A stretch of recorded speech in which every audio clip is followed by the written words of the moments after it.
معزز خواتین و حضرات، جرنی آف لائف میں آپ کا خوش آمدید۔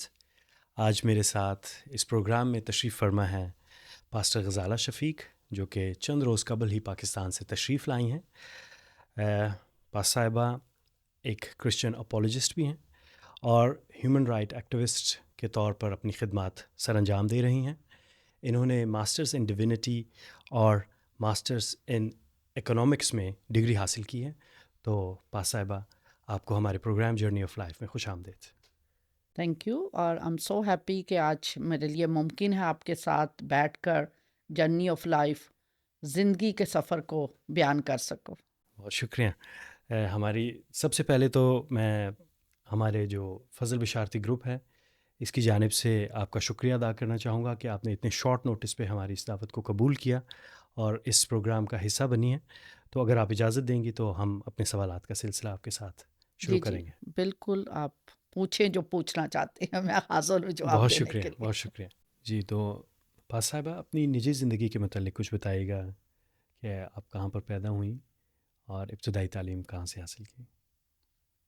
میرا تعلق پنجاب کے شہر ملتان سے ہے۔ ساری تعلیم وہیں سے حاصل کی، کالج بھی وہیں سے کیا، اور اس کے بعد اگر آپ بچپن پوچھیں تو بچپن بھی کافی میرا پرجوش تھا۔ ایک دو واقعات بتانا ضرور پسند کروں گی جی ضرور۔ تاکہ اندازہ ہو کہ میں اچانک سے نہیں ایسی بن گئی، ایلیمنٹس شروع سے ہی تھے میرے اندر۔ میں جب اپنی کلاس 10th میں تھی تو میرے لیے یہ بہت عجیب بات تھی کہ لڑکے جو ہیں وہ ہر گرمیوں میں بال کٹوا لیتے ہیں اور بالڈی ہو جاتے ہیں، گرمی لگتی ہے، شیو کر لیا اور ٹینڈ کروا لی جی جسے ہاں، کہا جی ہاں، جاتا ہے بالکل۔ ہمارے یہاں۔ تو لڑکیوں کو یہ اجازت نہیں تھی، تو مجھے یہ عجیب لگتی تھی بات کہ کیوں نہیں لڑکیوں کو اپنے بالوں کے اوپر اختیار کیوں نہیں ہے، وہ کیوں نہیں فیصلہ کر سکتی بال کٹوانے کا۔ تو میں نے ایک دن اپنے سارے بال شیو کروا لیے۔ تو وہ صرف مجھے یہ تھا کہ I should have authority over my body اور over my جیسے لڑکے آزادی سے کر سکتے ہیں فیصلے، اسی طرح میں بھی یہ فیصلہ کر سکوں، میں اپنے بال چھوٹے رکھنا چاہتی ہوں یا بالکل کٹوانا چاہتی ہوں یا میں چٹیا کرنا چاہتی ہوں۔ تو اس وقت میں کلاس 10th میں تھی اور میرے ساتھ میری ایک دوست تھی۔ جب اس نے دیکھا کہ اس نے بال کٹوائے ہیں، اس نے بھی سارے بال کٹوا لیے، تو ہم دونوں پھر کافی مشہور ہو گئے تھے اسکول میں۔ لیکن میرے لیے ایک اچھا ایکسپیرینس تھا کہ کم از کم میں نے ایک فیصلہ اس وقت لیا تھا کہ میں اپنے بالوں کے بارے میں فیصلہ کر سکتی ہوں۔ آلویز یہی نہیں ہے کہ ہمیں صرف دوسرے ہی بتاتے رہیں کہ آپ کو یہ کرنا ہے، یہ کرنا ہے، یہ کرنا ہے۔ تو لڑکیوں کو بھی اسی طریقے سے ہمیں طاقتوری کرنے کی ضرورت ہے، بااختیار بنانے کی، یا ان کے اندر کانفیڈنس بھرنے کی ضرورت ہے۔ یعنی کہ سوال کرنے کی جو ایک عادت تھی وہ شروع سے آپ کے اندر تھی، جی جی، کہ ہر مطلب سسٹم پہ سوال آپ شروع سے ہی کرتی رہی ہاں ہیں۔ جی، سسٹم پہ سوال ہونا بھی چاہیے جہاں غلط ہے، اور یہ میں تو سمجھتی بائبل مقدس کی تعلیم ہے، اولڈ ٹیسٹامنٹ اور نیو ٹیسٹامنٹ، کہ اگر تم کہیں غلط ہوتے دیکھتے ہو تو اس کی کریکشن کرو، اور اگر آپ اس کو نہیں بتاتے کہ یہ غلط ہے تو آپ اس غلط میں خود بھی شریک ہو جاتے ہیں۔ تو بائبل ہمیں سوال کرنے سے منع نہیں کرتی، بائبل ہمیں اپنے اختیار کو استعمال کرنے سے منع نہیں کرتی۔ اور پھر بائبل مقدس میں جب آدم اور حوا کو پیدائش پہلا ہی باب، اس میں نار و ناری ان کو خلق کیا اور ان کو کہا کہ پھلو بڑھو، زمین کو معمور اور محکوم کرو اور ہر ایک چیز کے اوپر اختیار رکھو۔ تو خدا نے تو ایکویلٹی میں مرد اور عورت کو پیدا کیا ہے، یہ جو اونچ نیچ ہے یہ معاشرے نے بعد میں پیدا کیا۔ نہیں، بغاوت کرنا جو ہے وہ ہمیشہ آپ کے لیے جو ہے وہ مشکلات کا سبب بن سکتا ہے۔ تو اگر ہم اسی مثال کو لیں کہ آپ نے اپنے بال منڈوا دیے، تو اس فیصلے کو آپ کی فیملی نے کیسے ایکسیپٹ کیا؟ میری فیملی نے، میرے ابو نے تو کوآپریٹ کیا میرے ساتھ، اوکے، کیونکہ یہ کام میں بازار میں جا کے تو کروا نہیں سکتی تھی، اچھا، میں نے تو گھر میں خود شروع کیا تھا۔ ہاں ہاں، پھر جب میرے والد آئے تو ہی ہیلپڈ می آؤٹ کے بھی سارے بالوں کو شیو کرنے میں۔ تو یہ نہیں تھا کہ بھی میرے گھر میں ایسا نہیں تھا کہ بہت دبا کے رکھا جائے لڑکیوں کو. تو اس کو آپ بغاوت کا لفظ تو نہ دے، معاشرہ ضرور دیتا ہے اس کو جی ہاں. بغاوت کا لفظ. اٹس ناٹ بغاوت، یہ با اختیار ہونا ہے. ہم. کیونکہ نہیں، یہ ہمارے دو معاشرے میں. نیگیٹو اپروچز چلی جاتی ہیں نا. جی جب ہم ہاں. اس کو بغاوت کا لفظ دیتے ہیں تو لوگ سمجھتے ہیں یہ نیگیٹیوٹی ہے. اگر آپ اس کو با اختیار بنانا، اپنے فیصلے خود کرنا یا اپنے اعتماد کو پریکٹس کرنا جی وہ ہاں. نام دے تو جی میرا ہاں. خیال ہے نہیں، یہ ہمارا. زیادہ جی پازیٹیو ہاں، ہمارا ہوگا. ہمارا تعلق تو ایک ایسے معاشرے سے ہے جہاں پہ حق رائے دہی کا بھی اختیار نہیں ہے ہمیں. اگر ہم کسی بھی چیز پہ سوال کرتے ہیں تو وہ بھی ایک کہہ لیں بدتمیزی کے زمرے میں آتا ہے. تو اس تاثر سے میں نے یہ سوال آپ کے سامنے رکھا. جی بالکل، میں اس کو وہی ڈفرینٹ اینگل سے دیکھتی ہوں کہ یہ اپنے اختیار کو استعمال کرنا ہے. تو آپ نے ضرور مطلب اپنے اختیار کو استعمال کرتے ہوئے لوگوں کو اعتماد میں لیا. تو اس کی کیا حکمت عملی رہی؟ آپ کیسے لوگوں کو کنونس کر پاتی ہیں آپ کے خیال میں؟ دیکھیں، ڈائیلاگ اور کنسلٹیشن، مشورہ کرنا، آپس میں بیٹھ کے گفتگو کرنا. کیونکہ جب آپ اپنے آپ کو لوگوں کے لیے اویلیبل نہیں رکھتے تو پھر لوگ دور رہ کر آپ کے بارے میں نیگیٹو اوپینین قائم کر لیتے ہیں. جی ہاں، بالکل. تو کوشش کیجئے ہمیشہ، اگر کچھ فرق ہو رہا ہے تو لوگوں کے لیے ہمیں اویلیبل ہونا ہے تاکہ لوگ اس بارے میں جو مختلف ہو رہا ہے گفتگو کریں اور اس کو سمجھ سکیں، تاکہ نیگیٹو اپروچ معاشرے میں کم جائے اور جو اس کی پازیٹیوٹی ہے، مثبت پہلو ہے، وہ لوگوں کے سامنے آ سکے. مطلب آپ سوال کرنے کی جو طاقت ہے اس کے متعلق لوگوں کو یہ بتانا چاہیں گے کہ سوال ہم کر سکتے ہیں، چاہے وہ جس بھی طرح کا ہو. بالکل، سوال کرنے کی طاقت بالکل یہ پازیٹیو رویہ ہے اور یہ ہونا چاہیے. یہ اس لیے بھی ضروری ہونا چاہیے کہ جس معاشرے سے، جس سوسائٹی سے میرا تعلق ہے، وہاں پر ہمیشہ لڑکوں کو فوقیت دی جاتی ہے اور لڑکیوں کو پیچھے رکھا جاتا ہے.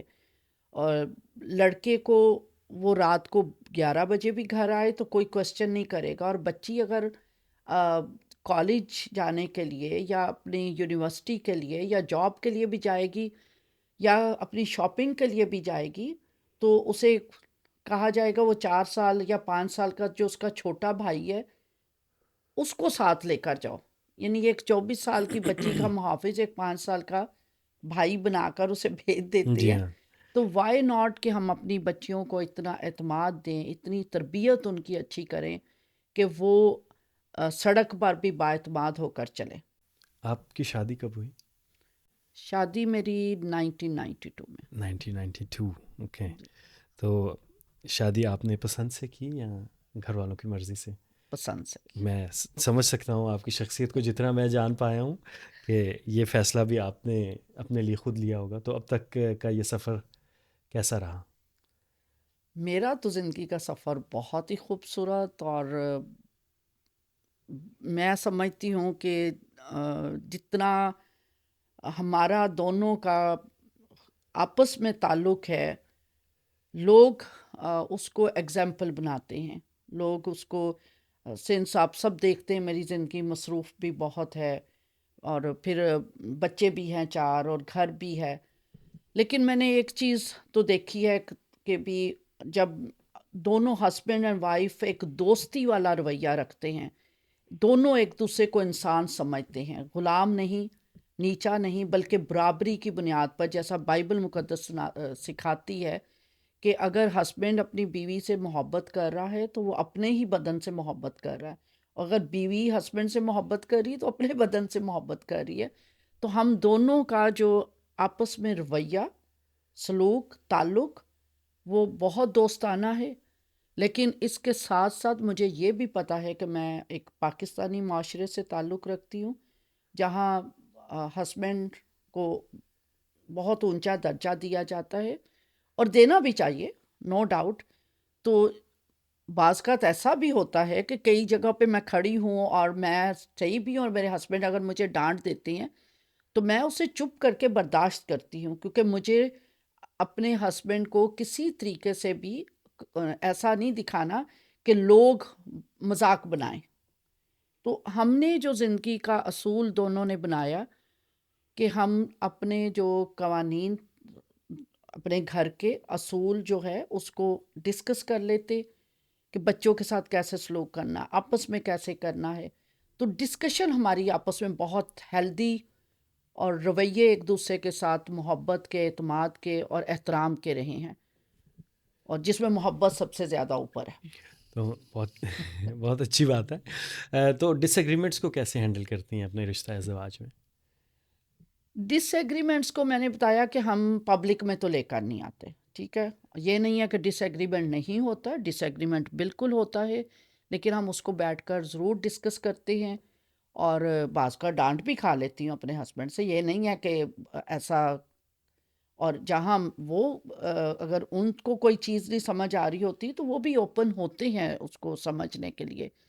اور پھر جب بچے بڑے ہو گئے تو بچے بھی ساتھ مل کر، جو اگر کوئی ہماری ایسی بات ہوتی ہے تو وہ بھی اپنی اوپینین دیتے ہیں. تو بہت اچھا. ایک ہیلدی ایٹماسفیئر ہم نے گھر میں قائم کی ہوئی ہے. تو اس کی بنیاد آپ کے خیال میں کیا ہے؟ یہ ایک عورت کی ذمہ داری یا مرد یا دونوں کی؟ میرا تو خیال دونوں کی ذمہ داری ہے، کیونکہ اگر مرد ایک حاکمیت والا رویہ رکھتا ہے تو پھر گھر میں آ، اسی خاتون کی اگر وہ عزت نہیں کرتا، اس کو بچوں کے سامنے اگر نیگیٹو الفاظ استعمال کرتا ہے ہسبینڈ بیوی کے لیے، تو پھر بچے بھی رسپیکٹ نہیں کریں گے. ٹھیک ہے، جی ہاں. تو یہ دونوں پہ ایکول ریسپانسبلٹی جاتی ہے. میں ضرور اپنے آڈینس سے بھی کہوں گی کہ ایک ہیلدی ریلیشن شپ میاں بیوی کا آپ کے بچوں کو بھی اعتماد دیتا ہے. آپ کو بچوں کی اپ برنگنگ میں آپ ایک رول ماڈل ہوتے ہیں. آپ کا رویہ، اگر آپ چکھ چکھ کر رہے ہیں تو بچوں پہ اچھا اثر نہیں پڑتا. اس لیے کوشش کیجئے کہ میاں بیوی دونوں ایک دوسرے کو عزت، احترام اور محبت سے بچوں کے سامنے پیش آئیں. تو پاسٹر غزالہ، یہ بتائیے گا کہ آپ کو پاسٹر بننے کی تحریک کہاں سے ملی؟ اس سفر کا آغاز کیسے کیا اور کیا انسپریشن رہی آپ کی؟ ڈھیر سارے کوسچن کٹھے پوچھ لیے آپ نے. میں ایک سیکولر لائف سے تعلق تھا میرا، جی. اور میرا تعلق بھی ایک غیر قوم سے تھا. لیکن جب میں نے بائبل کو اور دوسرے عقائد کو پڑھنا شروع کیا تو جب مجھے سچائی کا پتہ چلا، خدا کی ذات کا پتہ چلا، بائبل مقدس کے بارے میں گہرے طور پر آشکارا ہوئی ساری سچائی، تو وہاں سے میں نے پھر فیصلہ کیا کہ میں نے ایم اے اکنامکس تو پہلے کیا ہوا تھا، لیکن پھر میں نے فیصلہ کیا کہ مجھے بائبل مقدس کو بھی گہرے طور پر سیکھنا ہے. تو اس کے لیے پھر میں نے بائبل کالج میں حصہ لیا، سینٹ تھامس تھیولوجیکل کالج میں. اور یہ بھی میں بتاتی چلی جاؤں کہ یہ چرچ آف پاکستان کی سیمنری ہے، اور میں وہ پہلی خاتون تھی جس کو یہ اجازت ملی تھی کہ میں سیمنری کر سکوں. تو 4 سال کی سیمنری تھی. میں نے، میرے ہسبینڈ دونوں نے اکٹھے یہ تعلیم حاصل کی. ہمارا بیپٹزم بھی اکٹھا ہوا تھا، ہمارا آرڈینیشن بھی اکٹھا ہوا. پھر ہم خدمت میں بھی اکٹھے خدا کے کلام کو دوسروں تک پہنچانا شروع کر دیا. اس سے پہلے میرے ہسبینڈ کا ٹیچنگ سے تعلق تھا اور میرا اکاؤنٹ سے تعلق تھا. لیکن پھر ساری دنیا کی چیزیں چھوڑ کر ہم نے بس ایک فیصلہ کیا کہ اب جو باقی زندگی ہے وہ خدا کے کلام کو دوسروں تک پہنچانے کے لیے، لوگوں کے عقائد اور نظریات کو درست کرنے کے لیے ہم نے صرف اور صرف ایز اے مشنری جو ہے وہ کام کرنا ہے.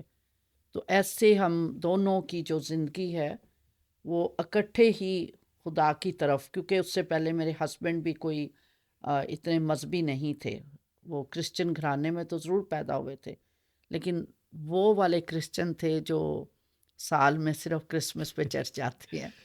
لیکن خدا نے رحم کیا کہ ہم دونوں نے اکٹھا خدا کو پہچانا، اپنی زندگی خدا کو دی، اور اکٹھے سیمنری کی، اور اکٹھے ہی پھر ہم خدمت میں آئے. تو ہمارے ناظرین کو اپنے شوہر کا نام بتائے گا، ممکن ہے کہ وہ ان سے ناواقف ہوں۔ جی، پادری شفیق کنول میرے ہسبینڈ کا نام ہے، اور زیادہ تر لوگ جب دیکھتے ہیں ہمیں سوشل میڈیا پر تو یہی سمجھتے ہیں کہ شاید میں ایک الگ شخصیت ہوں اور ایک الگ شخصیت ہے۔ تو بہت سی جگہوں پہ بہت سے دلچسپ واقعات ہوتے ہیں، تو لوگوں کو جان کر خوشی ہوتی ہے کہ ہم دونوں میاں بیوی ہیں، کیونکہ وہ بھی اپالوجسٹ بھی ہیں، پاسٹر بھی ہیں۔ تو میرا بھی شوق نہ صرف یہ ہے کہ ایز اے خادمہ یا ایز اے پاسٹر خدمت کرنا، بلکہ میں ایک اپالوجسٹ کے طور پر بھی خدمت انجام دیتی ہوں۔ تو آپ کی ایز اے پاسٹر خدمات صرف پاکستان تک محدود یا بیرون ملک بھی خدمت کر چکی ہیں؟ پاکستان سے باہر جب بھی جاتی ہیں، انگلینڈ میں چلے جائیں یا یورپ میں چلے جائیں یا ملیشیا چل گئی ہوں، مختلف کنٹریز میں، دبئی گئی ہوں۔ There are so many countries جہاں پر ہم گئے ہیں اور جا کر چرچز کے اندر پریچ کیا ہے، سیمینار لیے ہیں۔ لیکن بیسیکلی کیونکہ ہمارا تعلق پاکستان سے ہے تو زیادہ تو خدمت پاکستان میں ہی ہے، لیکن جب کبھی بھی باہر جانے کا موقع ملتا ہے تو مختلف چرچز میں جا کر ہم خدا کے کلام کی خدمت کو انجام دیتے ہیں۔ آپ نے کہا کہ آپ انگلینڈ اور یورپ کے دیگر ممالک میں اپنی خدمات سر انجام دے چکی ہیں، تو یہ بتائیے گا کہ جیسا ایمان آپ نے پاکستان میں پایا اور جو آپ نے لوگوں کے اندر جو یورپ میں پایا، اس میں کچھ فرق نظر آیا آپ کو یا یکساں ہے بالکل؟ بہت بڑا فرق ہے۔ پاکستان میں چرچ اگر اپنے ایمان کو قائم رکھتا ہے، پاکستان میں لوگ بہت شوق سے خدا کے گھر آتے ہیں، اور نوجوانوں کی بہت بڑی تعداد چرچ کے اندر ہوتی ہے، اور وہاں پر حالات بہت مشکل ہیں، بہت زیادہ پرسیکیوشن کا سامنا کرنا پڑتا ہے، اور اتنے مشکل حالات میں جہاں پر آپ کو ہر وقت اپنے ایمان کا حساب دینا پڑتا ہے، وہاں پر اگر لوگ اپنے ایمان کو قائم رکھتے ہیں اور اس کا اظہار کرتے ہیں تو پرسیکیوشن کے اندر ایمان کو قائم رکھنا ایک ٹوٹل ڈفرینٹ چیز ہے، کہ تو بھی آپ کی وابستگی، آپ کا تعلق، آپ کا رابطہ نہ تو خدا کے گھر سے ٹوٹے اور نہ خدا کی ذات سے ٹوٹے، مشکل حالات میں بھی، تکلیف میں بھی۔ لیکن یورپ میں نے دیکھا ہے کہ اتنا ہر چیز کی فیسلٹی ہے، چاہے وہ یورپ ہے، چاہے انگلینڈ ہے، چاہے دوسری کنٹریز ہیں، وہاں پر آپ کو کوئی خوف نہیں ہے، لیکن وہ ایمان کا جوش، وہ شدت نہیں دیکھنے میں آتی، اور خاص طور پر یورپ کے اندر میں نے دیکھا ہے کہ اب جو نوجوان نسل ہے وہ خدا سے بہت دور چلی گئی ہے۔ اس لیے ہمارے ملک پاکستان میں ایمان کو قائم رکھنا، اس کا اظہار کرنا، اس میں بنے رہنا یسوع مسیح میں، یہ بہت چیلنجنگ ہے، لیکن اس کے باوجود چرچ بھرے ہوئے ہوتے ہیں، لیکن یہاں پر انفارچونیٹلی ہر فیسلٹی ہوتے ہوئے بھی لوگ بہت خدا کو لائٹ لے رہے ہیں۔ اسی تاثر میں ایک سوال پوچھوں گا آپ سے، آپ نے نوجوانوں کی بات کی، تو آپ یہاں کی کمیونٹی کو یا ماں باپ کو کیا مشورہ دینا چاہیں گی کہ وہ کس طرح سے اپنے بچوں کو، جو نوجوان نسل ہے، کس طرح سے چرچ کی جانب راغب کر سکتے ہیں؟ دیکھیں، بائبل مقدس میں بالکل کلیئر لکھا ہوا ہے کہ تو اپنے بچے کی اس راہ پر تربیت کر جس پر اس نے بڑے ہو کر بھی چلنا ہے، اور وہ کبھی اس سے نہیں مڑے گا۔ انفارچونیٹلی ہے کہ ہم اپنے بچوں کو کھانا کھلانے کے آداب تو سکھاتے ہیں، ہم گفتگو کے آداب سکھاتے ہیں، ہم فوک کے ساتھ، چمچ اور کانٹے کے ساتھ کیسے کھانا وہ سکھاتے ہیں، نیبرز کا کیسے خیال رکھنا وہ سکھاتے ہیں، لیکن بائبل کے ساتھ اس کو پیوست نہیں کرتے، اور ہم چھوڑ دیتے ہیں جب جی وہ بڑا ہوگا 17-18 سال کا تو وہ پھر خدا کی طرف آئے گا۔ تو یہ رویے والدین کی لاپرواہی ہے، جب آپ کا باقی سارا جو ایٹیکیٹس آپ بچے کو سکھاتے ہیں وہ زندگی بھر بچہ ساتھ لے کے چلتا ہے، تو وہی ذمہ داری آپ کی خدا کے کلام کو سکھانے کی زیادہ بنتی ہے۔ میں اپنی زندگی کے بارے میں اگر بتاؤں تو جب میں نے خدا کو قبول کیا تھا، سچائی کا پتہ چلا تھا، تو ایک ماہ میں نے پوری بائبل پڑھ ڈالی تھی، اور اس کے بعد آج تک میری کوشش ہوتی ہے کہ 5 چیپٹر روزانہ ضرور پڑھوں بائبل مقدس کے. اور میرے 4 بچے تھے، 4 بچے ہیں، اور میں اکیلی ان کو پالنے والی تھی. میں اگر اپنے ایمان کی باتیں آپ کو بتاؤں تو آپ حیران ہو جائیں گے. میں ایوری سنڈے 4 سنڈے اسکول اپنے بچے بھیجتی تھی. پہلے صبح 7 بجے میرے بچے سنڈے اسکول جاتے تھے، پھر 9 بجے جاتے تھے، پھر 11 بجے جاتے تھے، پھر شام کے سنڈے اسکول بھی بھیجتی تھی. یہ والدین کی ذمہ داری ہے، یہ ایک عورت کی ذمہ داری ہے، ایک ماں کی ذمہ داری ہے جو گھر میں بچوں کی دیکھ بھال کرتی ہے کہ وہ اپنے ہسبینڈ کو بھی خدا کے کلام کی طرف لگائے اور خود بھی خدا کے کلام کی طرف متوجہ اور اپنے بچوں کو بھی کرے. ایک واقعہ میں آپ کو بتانا ضرور چاہوں گی. جی ہاں ضرور. جب میں نے سیمنری شروع کی، 4 سال کا یہ سفر تھا، تو اس وقت صرف میری ایک بیٹی تھی، اور اس کے فوراً بعد مجھے دوبارہ میں امید سے ہوئی کہ پریگننٹ ہوئی. تو جیسے ہمارے پرنسپل صاحب کو پتہ چلا تو انہوں نے بلا کر تھوڑا غصہ کیا. انہوں نے کہا کہ اسی لیے تو ہم خواتین کو بائبل کالج میں داخلہ نہیں دیتے، اب آپ 3 ماہ کی چھٹی لیں گی، میٹرنٹی لیو لیں گی. تو مجھے بہت برا لگا یہ بات، لیکن میں نے ایک فیصلہ کیا کہ خدا کو جاننا میری ذاتی خواہش ہے، خدا کا کلام سیکھنا میری ذاتی خواہش ہے. تو جب میرے بیٹے کی ڈلیوری کا وقت آیا تو اس دن میں پورا دن کالج میں تھی، اور شام کو میں نے لیبر پین میں گئی. رات کو میرا بیٹا پیدا ہوا، اور صبح میں اٹھ کر سیمنری میں دوبارہ تھی. یہ ڈٹرمینیشن اگر آپ کے اندر ہے، خدا کی ذات سے گہری وابستگی. پرنسپل صاحب بہت پریشان ہوئے، یہ آپ نے کیا کیا؟ میں نے کہا یہ میری کمٹمنٹ ہے خدا سے، مجھے چھٹی نہیں چاہیے، اور میں نے چھٹی نہیں لی تھی. میں نے سیمنری کے دوران اپنے 2 بچے پیدا کیے تھے، کیونکہ مجھے فیملی بھی کمپلیٹ کرنی تھی اور مجھے خدا کو بھی جاننا تھا. یہ میری پرسنل کمٹمنٹس تھی، کسی پہ احسان نہیں تھا. ان کمٹمنٹس کو پورا کرنے کے لیے مجھے سخت محنت بھی کرنا تھی، بہت کچھ برداشت بھی کرنا تھا. لیکن خدا کو پہننا، خدا کو اوڑھنا صرف جملے نہیں ہیں، یہ آپ کو اپنی زندگی کا حصہ بنانا پڑتا ہے. تو والدین کی بڑی گہری ذمہ داری بنتی ہے، کیونکہ یورپ میں نوجوان نسل چرچ سے دور ہو چکی ہے. ایک تو بچپن سے آپ نے ان کو سکھانا ہے، دوسرا ہم بچوں پر ذمہ داری نہیں ڈالتے کہ ان کو ان کاموں میں شریک کریں. خدا کے کلام کو سکھا کر ان کو ان کاموں میں شریک کریں. بائبل مقدس میں جیسس کرائسٹ نے بار بار کہا کہ تم جا کر ساری قوموں کو انجیل کی منادی کرو. اور جب ہم دوسری اقوام کو خدا کا کلام سکھاتے ہیں، جب وہ لوگ خدا کو قبول کرتے ہیں، تو ان کو بہت سے مسائل کا سامنا کرنا پڑتا ہے. تو آپ اگر بچے کو انوالو کرتے ہیں اپنے کام کے ساتھ، تو بچے کو پتا ہے کہ ایک شخص کے پاس روٹی کھانے کو نہیں ہے، ایک شخص کی شاید لائف تھریٹ میں ہے. جی ہاں بالکل. تو وہ بچہ اس کے درد کو محسوس کرنے لگتا ہے، اس کے اچھا. لیے دعا کرنے لگتا ہے، اس کا حصہ بن جاتا ہے.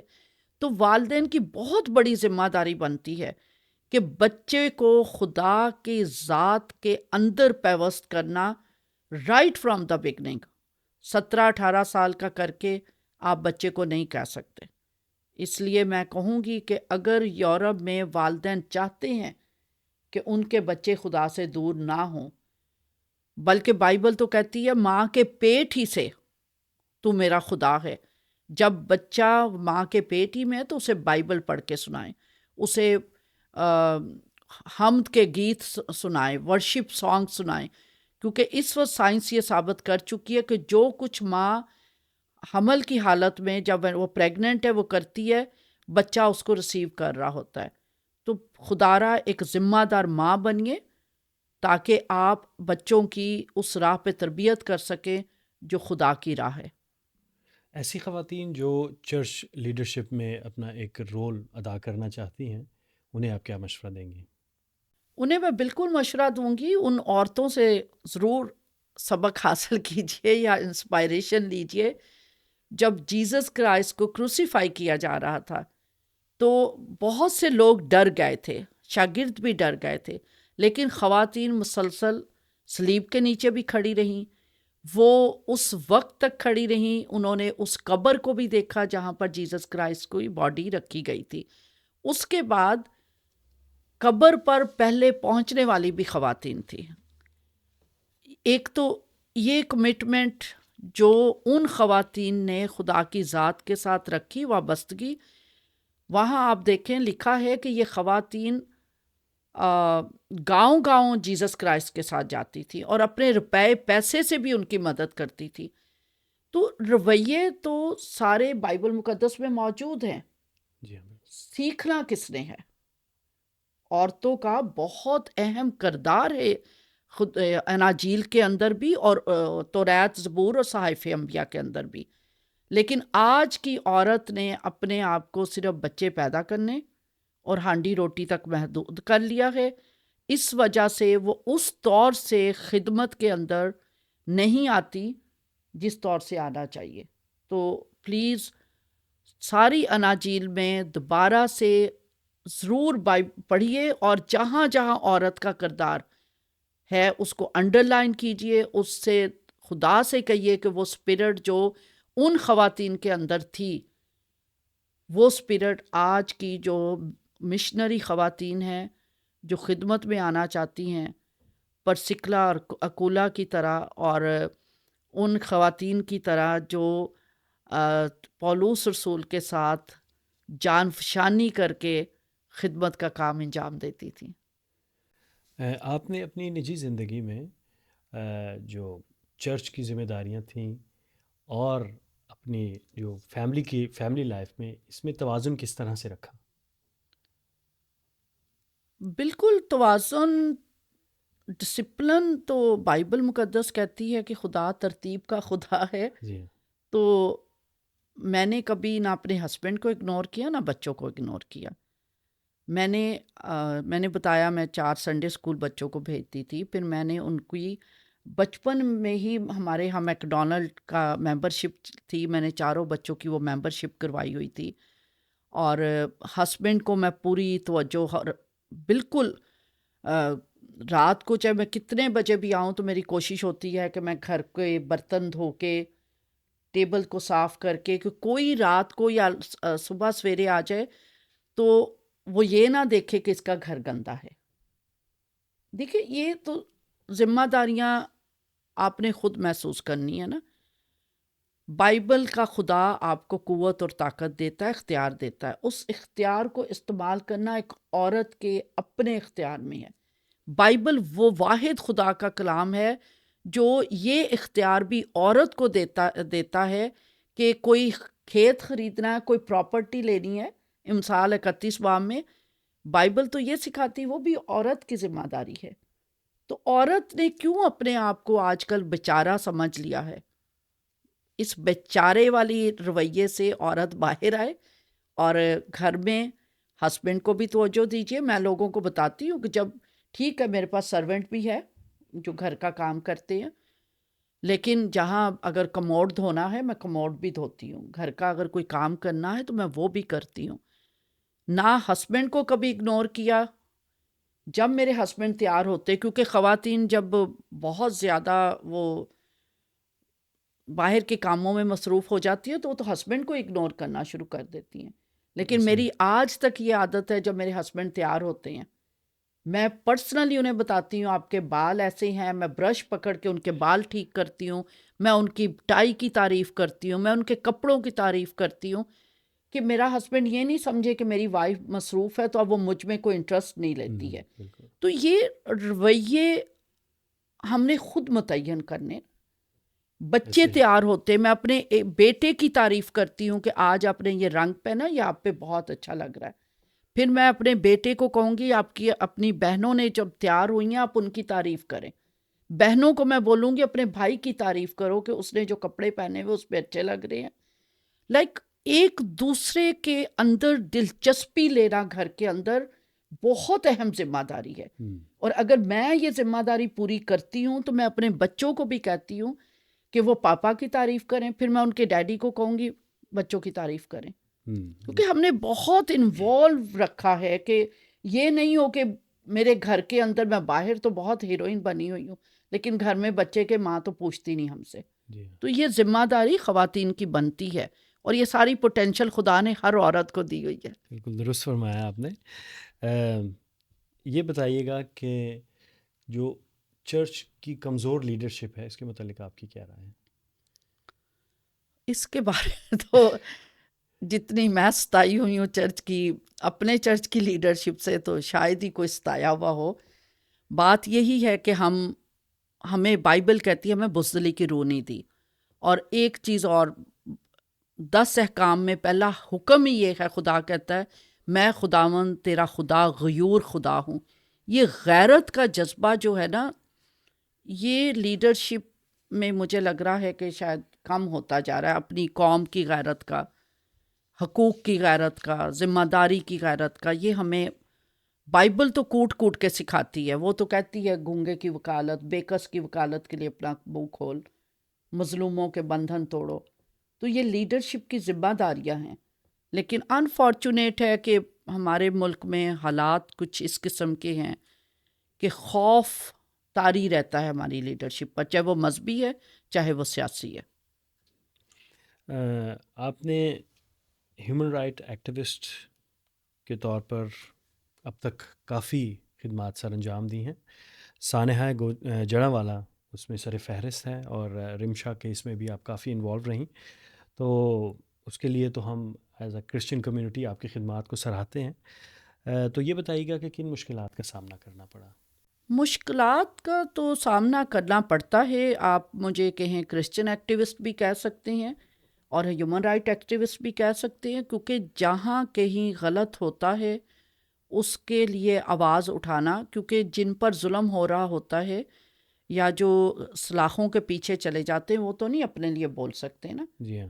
تو بے بس اور بے کس کی آواز ہم نے ہی بننا ہوتا ہے. تو اس میں اپریسیشن بھی بہت آتی ہے، لیکن بہت سے لوگ تنگ بھی بہت کرتے ہیں. میں آپ کو آرزو راجا کیس کس کو نہیں پتا، جی ہاں. اور کس حد تک اس کو میں نے جان فشانی کی. لیکن جب اس بچی کو ریکور کر کے لے آئے تھے تو میرے اپنے ہی کرسچن لوگوں نے واٹس ایپ گروپس کے اندر یہ وائس میسیج چلا دیے تھے کہ آرزو پر بھی اور مجھ پر بھی، دونوں پر تیل چھڑک کے ان کو آگ لگا دو. ان کا کہنا یہ تھا کہ اگر ایک بچی چلی گئی ہے تو وہ مر گئی، اس کو واپس نہیں لینا. لیکن جد و جہد کی، بچیوں کو ہم کوئی 16 بچیاں واپس لے چکے ہیں، جس میں ساری 14 کرسچن ہیں، ایک ہندو ہے اور ایک سکھ بچی بھی ہے. لیکن ان ساری بچیوں کو واپس لیا، ان کو مضبوط کیا، ان کو جو کرسچن بچیاں ہیں ان کو ایمان میں مضبوط کیا، بیپٹائز کیا. نہ صرف انہیں ایمان میں مضبوط کیا بلکہ وہ ایگزامس اسکول میں، وہ اب ایگزامس دے رہی ہیں، ان کو سائیکلنگ سکھائی، ان کو میوزک سکھا رہی ہیں، بلکہ بہت ان اچھے. کو ابھی موٹر سائیکل سکھانا بھی میں نے شروع کر دی ہے. بہت خوب. مشکلات بہت آتی ہیں، اور اپنے ہی لوگ کیونکہ وہ سمجھتے نہیں ہیں، اور خاص طور پر بیٹیوں کے لیے وہ سوچتے شاید ان کے لیے معافی نہیں ہے. لڑکا غلط کرے تو اس کے لیے معافی ہے، لیکن لڑکی سے، اور ان سارے کیسز میں نے دیکھا یہ تو بچیاں چھوٹی ہوتی ہیں، 12 سال 13 سال 10 سال، وہ تو فیصلے کرنے کی صلاحیت نہیں رکھتی. ان کو گرومنگ کر کے یا ان کو بیوقوف بنا کر یا ان کو انٹائز کر کے، کسی کو آئس کریم کھلانے کے بہانے، کسی کو کسی بہانے سے لے جایا جاتا ہے، اور پھر ان کے ساتھ یہ ظلم روا ہوتا ہے. تو ان بچیوں کو، یا ان تمام، صرف بچیاں ہی نہیں بلکہ جو بڑی لڑکیاں بھی ہوتی ہیں جو مس گائیڈ ہو جاتی ہیں یا چلی جاتی ہیں، اس میں بھی چرچ جو ہے وہ بالکل کہتا ہے کہ نہیں، ہماری طرف سے اب یہ مر گئی. والدین بھی یہ رویہ اپنا لیتے ہیں. لیکن بہت سی بچیاں جو واپس آنا چاہتی ہیں، ہم نے وہ بھی واپس لی ہیں جو 18 سال سے بڑی ہیں. تو ہمیں تو توبہ کے لیے دروازے کھلے رکھنے ہیں. ہمیں مدد کے لیے، جیزس کرائسٹ نے کہا نا کہ جو قید میں ہے، قیدیوں کی رہائی کا بھی ہم نے کرنا ہے. بالکل. تو یہ ذمہ داری خدا کا کلام دیتا ہے اور ہمیں اس پر پورا اترنے کی ضرورت ہے. مشکل کام ہے لیکن کرنا ہے. وہ پاکستان میں انسانی حقوق کے کارکن بننے کے لیے کس چیز یا کس شخص نے آپ کو متاثر کیا؟ کیوں آپ کو یہ لگا کہ آپ کو اسی فیلڈ کو چننا ہے، آپ کو اسی راہ پہ چلنا ہے، جبکہ یہ اتنی مشکل راہ ہے؟ دیکھیے انفارچونیٹ ہے کہ کیونکہ میں بہت بولڈ، بہت زیادہ میں آگے بڑھ کے کام کرنے والی، اور غلط کام تو نہ میں اور نہ میرے ہسبینڈ برداشت کرتے، اور چرچ کے اندر تو بالکل نہیں برداشت کرتے. تو چرچ میں جب جو چرچ پراپرٹی مافیا تھا، جب انہوں نے چرچ پراپرٹیز کو بیچنا شروع کیا اور اس کے خلاف میں اور میرے ہسبینڈ ایک دیوار بن کے کھڑا ہوئے، بہت سی چرچ پراپرٹیز کو بچایا اپنے ساتھیوں کے ساتھ مل کر. تو بہت زیادہ فالس کیسز میں ہمیں انوالو کیا گیا. تو جب مجھ پر جھوٹے کیس بنے، میرے ہسبینڈ پر جھوٹے کیس بنے، اور خاص طور پر 2005 کا ایک بھیانک واقعہ جو میرے ساتھ پیش آیا تھا، اس میں میری کچھ دوستیں تھیں، جو دوستیں تو میں اس وقت نہیں انہیں جانتی تھی، میں ضرور ان کا نام لینا چاہوں گی: سفینہ جاوید، نومی بشیر، اور الوینہ نسیم کلیم، اور پاسٹر نسیم کلیم. تو یہ 3 خواتین تھیں جو اس دن جو میرے ساتھ مس ہیپ ہو رہا تھا، 11 اپریل 2005 کی میں بات بتا رہی ہوں. تو یہ تینوں خواتین اس وقت یہ سن کر کہ ایک خاتون کے ساتھ زیادتی ہو رہی ہے، کرائم سین پہ پہنچی تھی، اور پھر انہوں نے میرا دن رات ساتھ دیا. اور پھر کچھ اور خاندان جنہوں نے میرا ساتھ دیا جب بھیانک کیسز میرے اوپر کیے گئے. آپ کے لیے یہ بڑی عجیب بات ہوگی کہ 80 کیسز، کورٹ کیسز میں نے فیس کیے ہیں، میں نے، میرے ہسبینڈ نے. تو اس میں بہت سے لوگ تھے جنہوں نے ہمارا ساتھ دیا. خاص طور پہ پروفیسر نائٹین کا خاندان تھا، ان کا گرینڈ سن لوک وکٹر، پھر پاسٹر ہیلن اور سلیم بھائی، ان کا خاندان، یعنی بہت سے خاندان اس وقت میری ڈھارس بنے تھے نا. تو میں نے یہ سمجھا کہ مجھے وہ قرض چکانا ہے. اگر کوئی، جس وقت میں مشکل میں تھی، مجھ پر امتیازی قوانین کے تحت بھی 3 جھوٹے مقدمات قائم کیے گئے بلاسفیمی لاء کے تحت. ان کو بھی وہاں پر رہ کر انویسٹیگیشن کروا کے تو وہ فالس ثابت ہوئے اور وہ ختم کیے گئے. تو یہ ہم سب کی ذمہ داری ہے. تو وہ چیز جو میں نے ان دونوں تینوں جو میرے دوستیں بن گئی بعد میں، 2005 سے آج تک ہم اچھے فرینڈز ہیں. تو اس وقت انہوں نے میرا ساتھ دیا، اور اب میں وہ قرض چکاتی ہوں کہ جو لوگ مجبور ہیں، بے بس ہیں، بے کس ہیں، ان کی میں مدد کر سکوں. اور ویسے جو میرے اپنے والد تھے وہ بہت زیادہ لوگوں کی ہیلپ کرتے تھے. ایک والد کی طرف سے بھی ایک اسپرٹ آئی.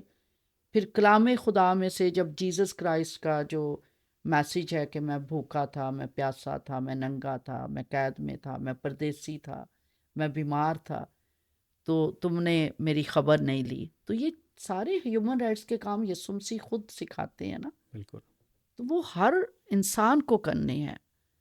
تو سب سے زیادہ تو انسپائر مجھے جیزس کرائسٹ اور خدا کے کلام نے کیا، پھر میری دوستوں نے کیا. اور میں سمجھتی ہوں میں اسی قرض کو ادا کر رہی ہوں. جو لوگوں نے مجھ پہ احسانات کیے، مجھے بچایا، آج میں لوگوں کو بچا کر اس کو اپنے فرض کو ادا کر رہی ہوں. کیا خوب کہا آپ نے کہ یہ بھی کسی کا احسان چکانے کا طریقہ ہے کہ اگر آپ پر کوئی رحم کرے تو آپ اس کا احسان اس طریقے سے بھی چکا سکتے ہیں. تو انصاف کے لیے جاری اس جد و جہد کے دوران آپ امید اور حوصلے کو کیسے برقرار رکھتی ہیں؟ امید اور حوصلہ، لوگوں کی محبت، لوگوں کی دعائیں جو ہیں وہ میرے لیے امید اور حوصلہ بنتی ہیں. اگر کچھ لوگ ہیں وہ آپ کو پرسیکیوٹ کر رہے ہیں، تو بہت سے لوگ ہیں جو آپ کو دعا کے ذریعے ڈھارس بنتے ہیں. بہت سے لوگ جب اپریشیٹ کرتے ہیں، یا پھر جس چیز کے لیے ہم جد و جہد کر رہے ہوتے ہیں اس کا ہمیں پازیٹیو آنسر ملتا ہے. اور ایک ایسے معاشرے میں جہاں جد و جہد کرنا، اور پھر ایک عورت کا جد و جہد کے لیے آگے بڑھنا بہت معیوب سمجھا جاتا ہے. وہاں پر جب میں دیکھتی ہوں کہ جب میں آگے بڑھتی ہوں اور مجھے کامیابی ملتی ہے، یا وہ بچیاں ریکور ہو جاتی ہیں، یا ان خاندانوں کی مدد ہو جاتی ہے، یا کسی کا گھر ٹوٹ رہا ہے اس گھر کو ٹوٹنے سے بچا لیتی ہوں، تو وہ جو ان کی مسکراہٹ ہے، ہم۔ جو ان کی خوشی ہے، ان کی جو دعائیں ہیں، وہ میرا حوصلہ بنتی ہیں۔ بیرون ملک پاکستانی کرسچن کمیونٹی کس طرح آپ کی اس کوشش میں آپ کی معاون ہو سکتی ہے؟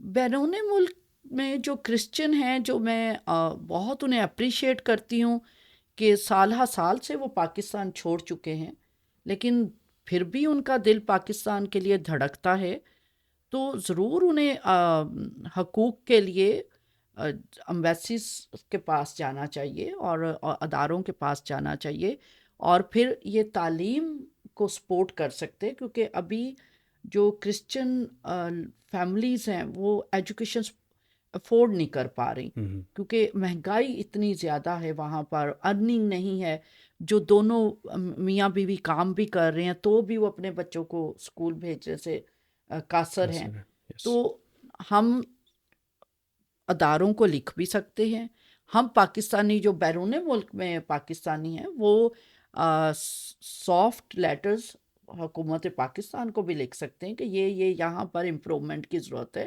تاکہ پاکستان کا بین الاقوامی سطح پر ایک اچھا امیج ابھرے، یہ ایک پازیٹیو چہرہ لے کر پاکستان جو ہے دنیا میں سامنے آئے، اور یہ ہم سب کی ذمہ داری بنتی ہے۔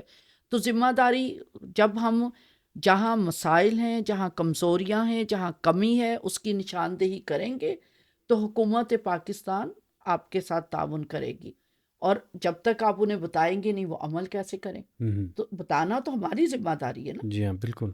آپ نے ایمبیسیز میں جا کر جانے کی بات کی، اور آپ نے یہ کہا کہ حکومتی اداروں کو اپنے مسائل کے متعلق بتایا جائے، تو آپ کے خیال میں ایمبیسیز کے سامنے بینرز لے کر کھڑے ہونا کافی، یا لیڈر صاحبان کو بہتر حکمت عملی کی ضرورت ہے؟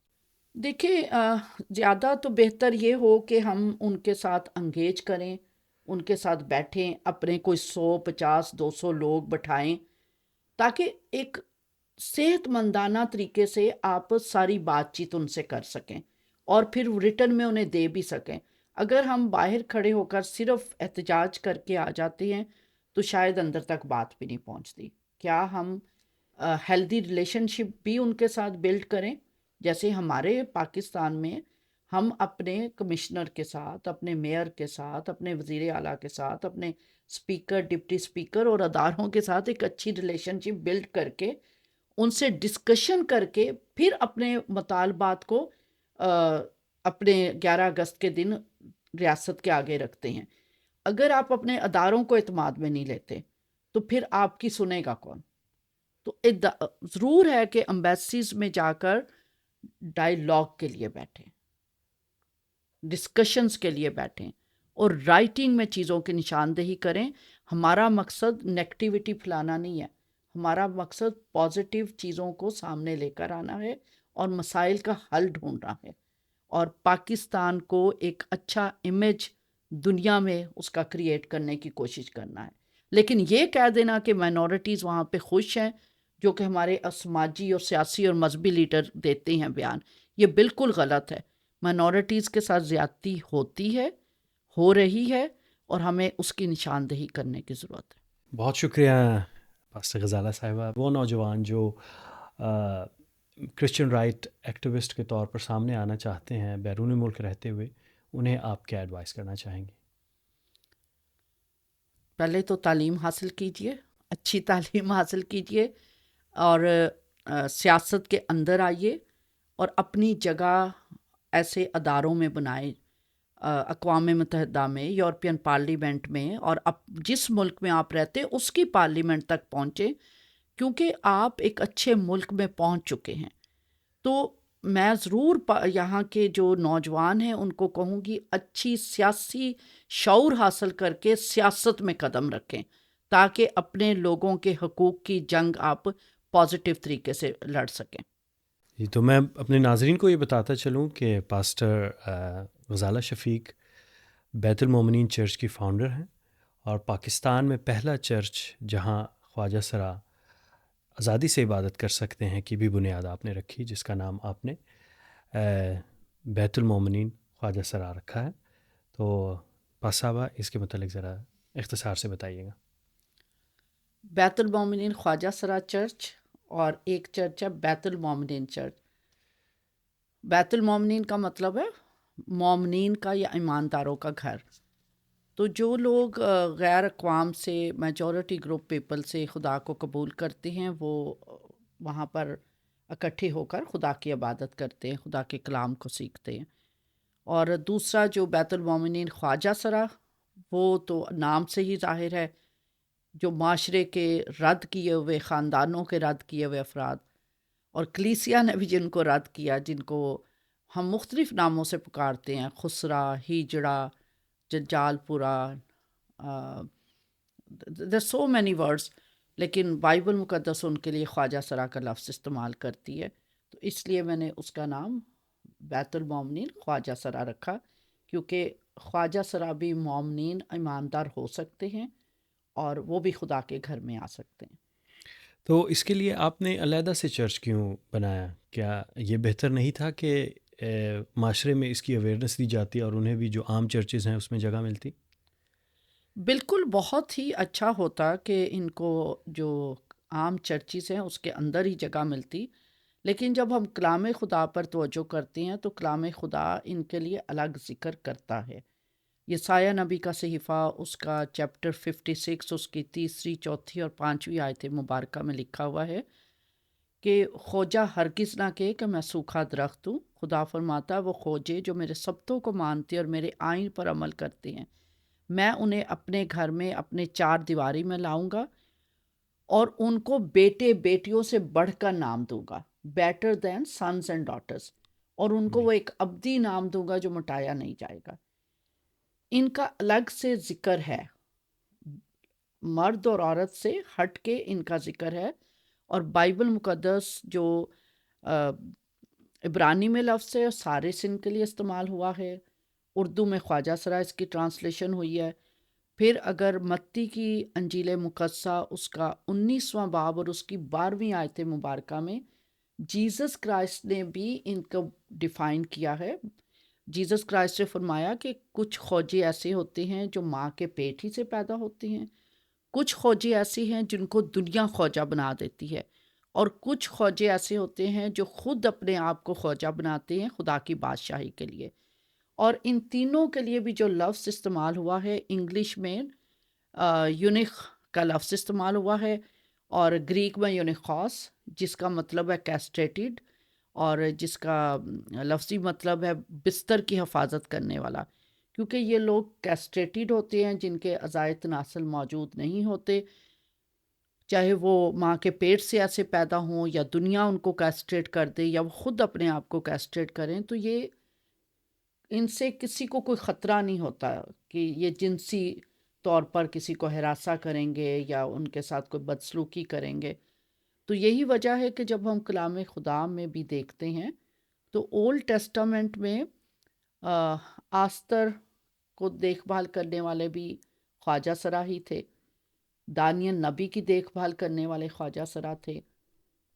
تو جب بائبل مقدس ان کو الگ سے ایک پہچان دیتی ہے، خواجہ سرا کا نام دیتی ہے، یونیخ کا نام دیتی ہے، تو ان کے لیے پہناوا بھی الگ ہوتا ہے، ان کی شخصیت الگ ہوتی ہے۔ تو عام چرچ میں نے کوشش کی ان کو لے کر جانے کی، لیکن ہوتا یہی ہے کہ لوگ ان کو دیکھ کر مڑ مڑ کر دیکھیں گے، مسکرائیں گے، عورتوں کی طرف بیٹھیں گے تو مرد کہیں گے مردوں کی طرف بیٹھو، مردوں کی طرف بیٹھیں گے وہ کہیں گے عورتوں کی طرف بیٹھو، تو یہ خود بھی کمفرٹیبل فیل نہیں کرتے۔ اول تو چرچ نے ان کو ویسے ہی ریجیکٹ کیا ہوا تھا، اور اگر جب میں نے چرچ شروع کیا ہے، میں لے کر گئی ان کو عام چرچ اس کے اندر، لیکن وہاں پر ان کو عشاء اربانی میں شرکت نہیں کرنے دی جاتی، ان کو اپنے ساتھ کوئی بٹھانا پسند نہیں کرتا، تو پھر انہوں نے خود کہا کہ ہم الگ سے عبادت کرنا چاہتے ہیں۔ اور جب یہ چرچ شروع کیا ہے، اس کی خصوصیت یہ ہے کہ یہاں پر یہ ورشپ بھی خود کرتے ہیں، یہاں پر اس کو آ کر چرچ کی ساری کرسیاں لگانا، سارے کاموں میں شریک ہونا، جو خنجری ہے وہ بھی خود بجاتے ہیں، کلام خدا کی تلاوت بھی کرتے ہیں، تاکہ ان کے اندر کانفیڈنس آئے۔ دوسرے چرچ والے تو ان کو نہ تو گیت گانے دیں گے، نہ بائبل کو ہاتھ لگانے دیں گے، نہ کسی اور کام کو انجام دینے دیں گے۔ تو یہ دنیا میں اور پاکستان میں اپنی نوعیت کا پہلا ہی چرچ ہے، اور اس وجہ سے میں چاہتی ہوں کہ یہ جو معاشرے کے دھتکارے ہوئے لوگ تھے، ان کو بھی خدا اپنے پاس بلاتا ہے، خدا ان بالکل۔ کے لیے بھی منصوبہ رکھتا ہے۔ تو ہمیں ان کو محروم نہیں کرنا، بلکہ ہم نے ان کو طاقتور بنانا ہے۔ تو اس چرچ کی تحریک کہاں سے ملی آپ کو؟ کہاں سے مطلب کس بات سے آپ یہ متاثر ہوئیں اور آپ کو یہ لگا کہ آپ کو ان کے لیے علیحدہ سے چرچ بنانا چاہیے؟ یہ جب کرونا تھا تو اس وقت سب کے ساتھ ہی زیادتیاں ہو رہی تھیں، لیکن خاص طور پر جو خواجہ سرا تھے، جب ہم کوئی بھی ہمیں آرگنائزیشن راشن کا دیتی تھی یا کوئی بھی کیونکہ مسلمان ساتھیوں کے ساتھ زیادہ میں یہ کام کر رہی تھی، تو وہ پرٹیکولرلی کہہ دیتے تھے کہ یہ خواجہ سرا کو آپ نے یہ راشن نہیں دینا، یا یہ جو پیسے ہیں یہ ان کے اوپر نہ خرچ کیے جائیں۔ تو اس وقت ان کی بہت میزریبل کنڈیشن میں نے دیکھی کہ کوئی ان کے پاس جانے کو تیار نہیں تھا، کوئی ان کو راشن دینے کو تیار نہیں تھا۔ اور اسی دوران پھر میری ایک کرسچن خواجہ سرا سے ملاقات ہوئی، جس کا نام ناصرہ، جو کہ اب میرے چرچ کی لیڈر بھی ہیں۔ تو انہوں نے بتایا کہ کرسچن خواجہ سرا کا تو اور زیادہ برا حال ہے۔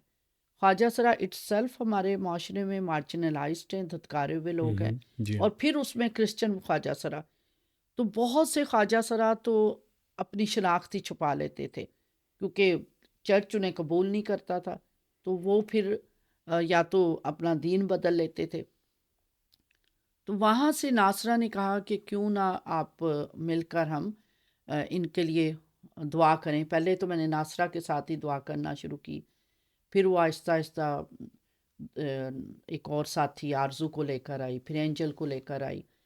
تو جب میں نے ان کی کہانیاں سنی، دکھ ان کا سنا، ان کے ساتھ آنسو بہائے، ان کو ساتھ بیٹھ کے کھانا کھلایا، ان کا اعتماد بحال کیا، پھر ان کو میں نے بائبل سنانی شروع کی، دعا کرنی شروع کی، تو ان لوگوں نے بہت زیادہ خوشی کا اظہار کیا کہ کوئی تو ہے جو ہم سے بھی محبت کرتا ہے، کوئی تو ہے جو ہمیں بھی خدا کا کلام سناتا ہے، کوئی تو ہے جو ہمارے ساتھ مل کر دعا کرتا ہے۔ تو پھر کلام خدا میں تو خیر بہت کچھ ان کے بارے میں لکھا ہوا ہے، تو میں ضرور ساتھیوں سے چاہوں گی، ایمانداروں سے چاہوں گی کہ اعمال کا مقدس صحیفہ جہاں کلیسیاں وجود میں آئیں جیسس کرائسٹ کی ریزریکشن کے بعد، جہاں کلیسیاں وجود میں آئیں، یسوع مسیح ان کو نہیں بھولے، اپنی زندگی میں بھی انہوں نے ان کا ذکر کیا۔ پھر اعمال کا مقدس صحیفہ اس کا 8واں باب اور اس کی 26ویں آیت مبارکہ میں ایک خواجہ سرا کا ذکر ہے، جس کے لیے خدا نے اپنے فرشتہ کو فلپس رسول کے پاس بھیجا اور اسے کہا کہ اس حبشی خوجہ کے پاس جا۔ یہ اعمال کا صحیفہ ضرور پڑھیے گا، 8واں باب 26ویں آیت سے وہاں لکھا کہ یہ خواجہ سرا عبادت کر کے ہیکل سے واپس جا رہا تھا اور خدا کا کلام پڑھ رہا تھا۔ تو جب یہ رسول ان کے پاس جاتے ہیں تو وہ یسایہ نبی کا صحیفہ تلاوت کر رہا ہوتا ہے، تو رسول ان سے پوچھتے ہیں، فلپس رسول، کہ جو کچھ تو پڑھتا ہے کیا اسے سمجھتا ہے؟ تو خواجہ سرا کا جواب بہت دل کو ہلا دینے والا، وہ کہتا ہے کہ جب تک کوئی مجھے سمجھائے گا نہیں میں کیسے سمجھوں گا۔ اور یہ صرف اس خواجہ سرا کا جواب ہی نہیں، بلکہ آج ہر خواجہ سرا یہ فریاد لیے ہوئے ہے کہ جب تک کوئی خدا کی راہ کی تعلیم ہمیں نہیں دے گا ہم کیسے سمجھیں گے۔ جنہیں ماں باپ گھر سے نکال دیتے ہیں، معاشرہ ان کو دھتکار دیتا ہے، ان کی فکر کون کرے گا؟ کلیسیا ان کو قبول نہیں کرتی، تو وہاں پر بھی پھر فلپس رسول وضاحت سے کلام خدا اسے سناتے ہیں، اور وہ خدا کے کلام کو خوشی سے قبول کرتا ہے، اور وہیں پر اسے بپتسمہ دیا جاتا ہے، اور بپتسمہ دے کر اسے خدا کے بدن میں شریک کر لیا جاتا ہے۔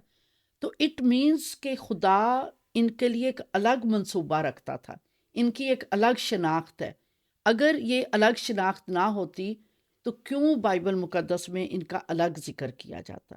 اس وجہ سے یہ الگ چرچ یوتھ کا آپ کا الگ فیلوشپ ہوتی ہے، سنڈے اسکول آپ کا الگ ہوتا ہے، رفاقت خواتین الگ ہوتی ہے. یہ تو انٹائرلی الگ لوگ ہیں نا. ایک واقعہ آپ کو بتا دیتی ہوں، شاید میرے ایماندار ساتھیوں کو ان کی مشکلات کو سمجھنے میں مدد ملے گی. جب ناصرہ اور آرزو خدا کے پاس ہم نے بیٹھ کر بائبل پڑھنا شروع کی، دعا کرنا شروع کی، تو مری میں ایک بائبل کیمپ تھا. میں نے ان پادری صاحب سے کہا کہ پلیز میں خواجہ سرا کو بھیجنا چاہتی ہوں. ان کے لیے بھی ایک نیا تجربہ تھا. تو بہرحال انہوں نے ڈسکشن کے بعد ایگری کیا کہ آپ بھیج دیں خواجہ سرا کو. تو اب یہ جو خواجہ سرا آپ کو پتہ شی میلز زیادہ تر ہوتے ہیں اور عورتوں والے لباس یہ پہنتے ہیں. تو جب یہ وہاں پہنچے تو انہوں نے ان کو لڑکیوں کے ساتھ رکھا. تو وہ کہنے لگے بھی ہم تو لڑکیوں کے ساتھ نہیں رک سکتے کیونکہ ان کی جسمانی جو ساخت ہے وہ مختلف ہوتی ہے. تو پادری صاحب نے کہا اچھا باپ لڑکوں کے ساتھ رک جائے، کیونکہ انہوں نے 2 ہی کمرے، جو ہمارے ملک میں ٹریجڈی ہے کہ ان کے بارے میں تو کوئی سوچتا نہیں. تو انہوں نے کہا اچھا آپ لڑکوں کے ساتھ رک جائے. تو انہوں نے کہا ہم لڑکوں کے ساتھ بھی نہیں رک سکتے کیونکہ انہوں نے عورتوں والا پہناوا کرنا ہوتا ہے. تو پھر پادری صاحب کو جب انہوں نے سمجھایا تو انہیں سمجھ آئی. پھر انہوں نے ان کے لیے 3 کمرہ الگ ارینج کیا، کیونکہ نہ یہ مردوں کے ساتھ رہ سکتے نہ یہ عورتوں کے ساتھ رہ سکتے. ان کی ایک الگ شناخت کلام خدا دیتا ہے. تو جب ان کی ایک الگ شناخت ہے، یہ الگ ہیں، تو پھر ہمیں ان کو الگ عبادت گاہ قائم کر کے دینے میں کیا حرج ہے. اور میرا مقصد بھی یہ ہے کہ سنڈے اسکول ٹیچرز یہ تیار ہوں، بائبل ٹیچرز تیار ہوں، تاکہ جو خواجہ سرا بے راہ روی کا شکار ہو جاتے ہیں، کلیسیا کے اندر بھی آگاہی پیدا ہو اور یہ خود اتنے مضبوط ہوں کہ نیکسٹ جو جنریشن اب آئے وہ بے راہ روی کا شکار نہ ہو. والدین انہیں گھروں سے نہ نکالیں. انہیں پتہ ہو کہ ان کو right from the beginning Sunday school کی جیسے دوسرے بچوں کو تعلیم دی جاتی، ان کو بھی تعلیم دے کر خدا کی راہ کی اچھی تربیت دی جا سکے. جی ہاں، مطلب آپ کے کہنے کا مطلب یہ ہے کہ ان کے لیے علیحدہ سے عبادت گاہ کا مقصد بالکل بھی امتیازی سلوک، امتیازی جو برتاؤ ہے معاشرے میں اس کو بڑھاوا دینا نہیں، بلکہ ان کی شناخت کو پہچاننا ہے. جی جی بالکل، یہ امتیازی سلوک نہیں ہے، یہ ان کی ریکوائرمنٹ ہے، کیونکہ وہ الگ ہیں اور وہ آزادی سے بیٹھ کر اپنے ہی لوگوں کے ساتھ، اپنے جیسوں کے ساتھ مل کر وہ عبادت کرنا چاہتے ہیں. زیادہ وہ کمفرٹیبل فیل کرتے جی ہیں. کمفرٹیبل فیل کرتے ہیں. جی، تو بہت شکریہ ہم سے اپنی ماہرانہ رائے شیئر کرنے کا. تو میں امید کرتا ہوں کہ ہمارے ناظرین نے اس ساری گفتگو سے بہت کچھ سیکھا ہوگا، اور واقعی میں کہ معاشرے میں یہ جو بڑھتی نفرت ہے یا امتیازی سلوک ہے، خاص طور پہ خواجہ سراؤں کے ساتھ، اس میں کرسچن کمیونٹی کو سمجھنے میں مدد ملے گی اور وہ اس سے اجتناب کریں گے. تو ہمارے ساتھ جڑے رہنے کا بہت شکریہ.